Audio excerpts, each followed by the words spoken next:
want to go ahead and get into our last story before we go to Lord Monckton with further comment. And then after that, we've got Stuart Rhodes joining us as well. There's no way to describe what a con artist Al Gore is. I mean, I never even used profanity on air in 16 years, and I have to use it for him. This person, I mean, I would not buy anything from them. If they came to my door, I would call the police. I mean, Al Gore is a swollen bag of scrofulous pus. Al Gore is an anti-American globalist who's called for a post-industrial America because he has investments with Maurice Strong in China. When they shut down our industries, that increases their insider industries over there. And now he claims he controls reality. Al Gore now is running, as we speak, a 24-hour propaganda piece saying that it's a hoax that we don't believe in man-made global warming, and that anyone who criticizes him works for oil companies. When we document, it is the major oil companies with Ken Lay, with Al Gore on record. That's even in the New York Times, who came up with this to shut down coal that is their competition. Now, is coal perfect? Certainly not. Do they have a lobby fighting Al Gore? Some of them, yeah. But he mixes all of this together. So I want to play this clip, but this is a guy who wants you to pay more for less. This is a guy who's a globalist and hates this country. And this is a guy who has been so full of crap through the years. Do I need to list the examples? Invented the internet. The list goes, NAFTA and GATT are a great idea. It's a good deal, Larry, on Larry King Live. We'll go ahead and go to this disgusting clip. I probably can't watch much of it. Become a mudslide. A forest can become kindling. Oh. Across the globe, cataclysmic Pay Al Gore money. are occurring with such regularity that it's being called a new Pay normal. Al Gore money and there won't be forest fires. And there's something else. I say it with a trendy lisp. The truth about climate change. The truth. I have the Big oil and truth. Big coal are spending big I money invented the to internet. spread doubt about climate change. They've been able to do so quietly. But No, buddy, you are the hoax. 14th, the world will They've been able to do so quietly of reality. with us trying to shut them down. Attention on the full Or like 24 hours of scale and I'm sorry. of the climate crisis. 24 hours of Al Gore sitting on the toilet crapping on us. Look, I can't take anymore. Shut it off. Shut it off. Shut it off. Look, the curtain's been pulled aside, little man. We know who you are. You're running a scam. You're trying to seize control of the entire society. With more on the mythical savior, the fabled man-bear-pig, the inventor of the internet, the gentleman that told us how great NAFTA and GATT would be and destroyed our economy, the person who owns large portions of a major oil company but lectures us all day and has palaces around the United States but tells little old ladies to cut back on their energy consumption, with more on the person who gives us the 24 hours of reality. We wouldn't have reality or any form of truth if it wasn't for our illustrious man-bear-pig. But the only person that can counter someone this powerful is an individual like Lord Christopher Monckton of Monckton and Brenchley, who, of course, is an inventor and researcher and scientist in his own right, and a top advisor to Margaret Thatcher. Lord Monckton, thank you so much for joining us during the 24 hours of reality. Al Gore, of course, told the Aspen Club a few weeks ago that they're in deep trouble and that more and more they're basically being laughed at. I've seen him on another stage talking to pundits about it. Their hoax is imploding, so now they're claiming that our response to them is a hoax. You have been the chief individual exposing the true fraud. So has Man-Bear-Pig gotten to the precipice, or has he already fallen from it? Well, Al Gore is all over the floor, and this relaunch, like everything else he touches, has turned out to be a spectacular failure, Alex, because why did he choose September the 14th? Well, the answer's quite easy, really. It is that that was the day on which he had hoped that the sea ice extent in the Arctic would have fallen to a new low in the 30-year satellite record. Trouble was, it didn't. He thought it was going to.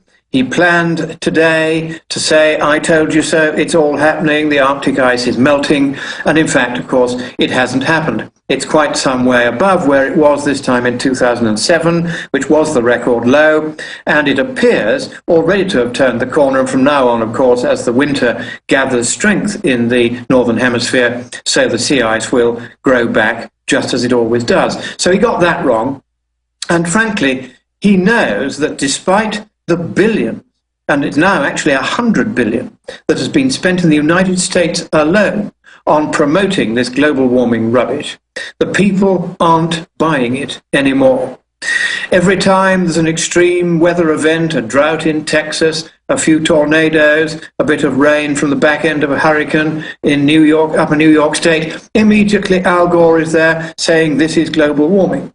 Except that the record of hurricanes over the last few years has been less activity than at any time in the satellite record. That's what I was about to say, and it's also come out that his film is lying. Polar bears are great swimmers. Their numbers have exploded.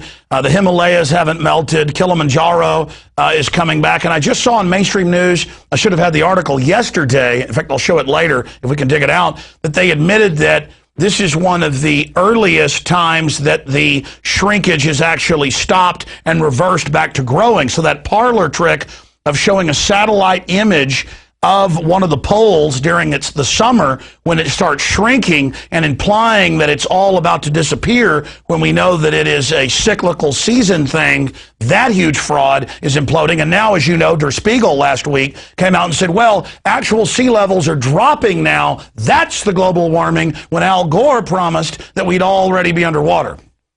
That's quite right. And indeed, earlier this year, I published a paper by Professor Niklas Mörner, who is the ranking world expert on sea level, and the title of the paper was Sea Level is Not Rising. And this was in the spring, so he was well ahead of the curve here.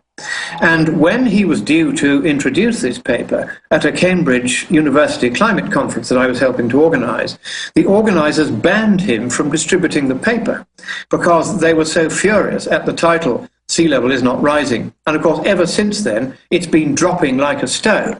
And the excuse of the usual suspects is that this is because global warming has meant more rainfall, and therefore all the rain has gone on the land and it will eventually flow back into the ocean and the ocean will rise again. But frankly, these excuses that Gore and others come up with are beginning to wear terribly thin.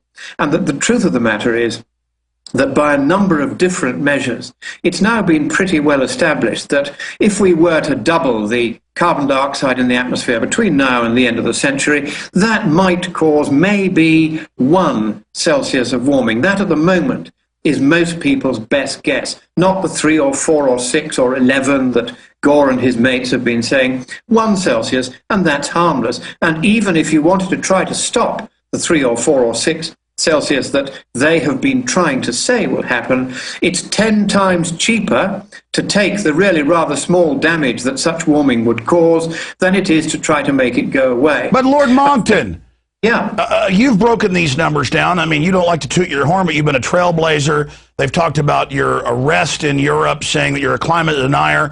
He is now running promo videos. I couldn't watch much of the 24-hour garbage, but I did watch some of it. But I watched the promo videos saying, we're going after the deniers.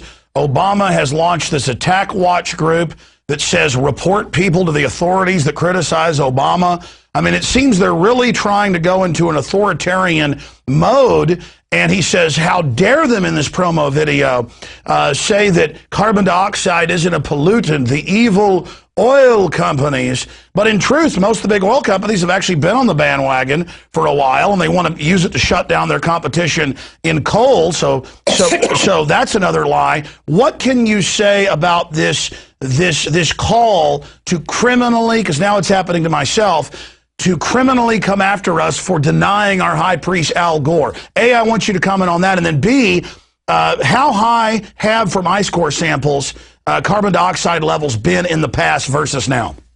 Okay, hold on to your hats and let's do that second question first. If we go back to the Neoproterozoic era, which is 750 million years ago, you're too young to remember, Alex, at that time, there was 30% CO2 in the atmosphere. How do we know? Because it was at that time that the dolomitic rocks were formed, and dolomitic rock can only form if it precipitates out from the sea, if there is a partial pressure of CO2 above the sea of at least 30%. We can tell this by doing experiments in the laboratory, so we know that. 30%. And how much is it today? Is it 5%? No. 10%? No. 2%? No. 1%? No. It's 0.04% today. And even when it was 30% in the atmosphere, glaciers a mile high came and went twice at sea level and at the equator. So there's no way that CO2 could possibly have the enormous warming effect which Gore and the usual suspects have been trying to pretend. It simply isn't happening. And now, as to this desperate attempt to criminalize you and me, Alex, for saying that we are climate deniers, notice how they use that word deniers. With all its overtones of Holocaust denial, they do it every day. Nobody bats an eyelid. But when in Australia recently, I pointed out that one of their economists had expressed opinions that were effectively fascist opinions.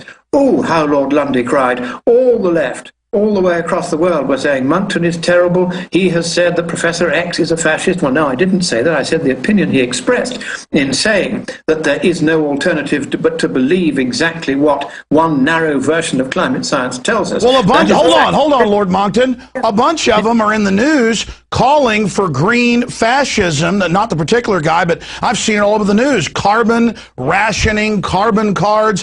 They call it green fascism.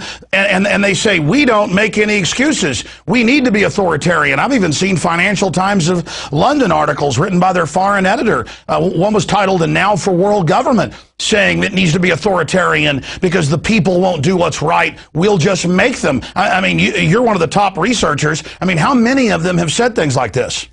It's been happening all over the place. In fact, the European Union, secretly now, because when I first exposed it, they put it underground, they are already drawing up plans for a European and eventually international environmental criminal court, where anyone like you and me who dares to say that there are real scientific doubts published in the peer-reviewed literature about how far this scare is going to go, then these plans are already being laid as we speak. And the only way to stop it is to vote out governments that go along with this rubbish. Now, in Britain, that gives us a problem because all the major parties still go along with this rubbish, despite the mounting evidence they've got it wrong. And I want to come on to that briefly, Alex, because the fact is they have got it wrong. If we go back to 1950, how much warming has occurred since then? Well, it's warming at a rate of about 0.7 Celsius since that time. That's the equivalent of 1 Celsius per century. Go back to 1850. Let's imagine the fastest rate of warming that lasted for more than a decade since 1850 were to become the average rate of warming over the next 90 years. How much warming would we get over the whole century? 1 Celsius. Go back to 1750 and look at the amount of radiative forcing, as the IPCC calls it, that they say has happened. How much temperature change since 1750? Only about 0.8 to 0.9 Celsius. And so how much warming would we expect to see over the next century if that carried on? Answer, 1 Celsius. But Lord Monckton, you do the sums. It's only going to be 1 Celsius for a doubling. There isn't a problem. And that's their problem because they have told us there's going to be a problem. They now know as well as you and I do that the actual record of temperatures is simply not responding as they said. And so the only way to force us to obey what they say is to say that if we dare to point out the obvious, we will go to prison for it. Well, I will be proud to go there. Lord Monckton, specifically talking here with you, you always go over the scientific evidence, and you always repeat it over and over again, and you've been proven in your reports time and time again. I can't think of a time that I've seen you really be mistaken because you're going off scientific research and facts that are available. 2 years ago, the ClimateGate emails come out where they're lying and organizing the structure and their different grants around the world to do this.